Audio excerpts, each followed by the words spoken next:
Acupressure ayurvedic વેટ Dindoli Omnagar Surat mobile number 9727008265।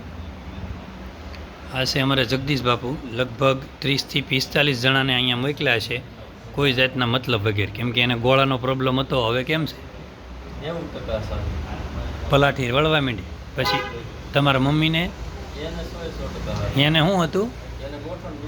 ઘૂંટણ દુખતા હતા, બરાબર।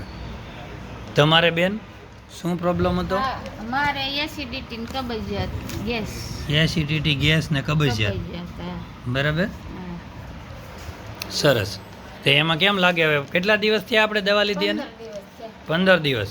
હું કહેતા વીટું આગળ આવે એમ? વીટું આવતી। હવે નાના આંતરડાની અંદર જે કચરું ભર્યું છે એ કચરાને આપણે સાફ કરવું હોય, બરાબર, તો પછી એમાં વીટું લાવવી પડે, કેમ કે એમાં જે જૂનો સોંટેલો મળ છે એને આ આયુર્વેદિક ઔષધિઓ દ્વારા પાછો બારો કાઢવાનો છે, અને જે સેલ અંદર એક્ટિવ થતા બંધ થઈ ગયા કે તમારો ખોરાક પચવો જોઈએ, પચાવતા નથી, એને પાછો પચાવવા માટે થઈ અને એ સેલ છિદ્રો ખોલવા પડે, એટલે એ જૂનું સોંટ્યું છે એ નીકળશે, ગડબડ થાય અને નીકળશે તો જ નીકળશે, તોડ્યા વગેરે તો નીકળવાનું નથી, એટલે જેટલું પલળ છે એટલું અંદર વીટું આવશે, બરાબર, બાકી કોઈ સાઈડ ઇફેક્ટ કરશે નહીં ક્યારેય પણ। એટલે આનંદ કરજો, પાણી તમારી લંબાઈને, ઉંમરને, વજન પ્રમાણે પીજો, બરાબર, અને હરિસમરણ કરતા રહેજો, બાકી કરતા હરતા ઈશ્વર છે, અહીંયા કંઈ છે નહીં।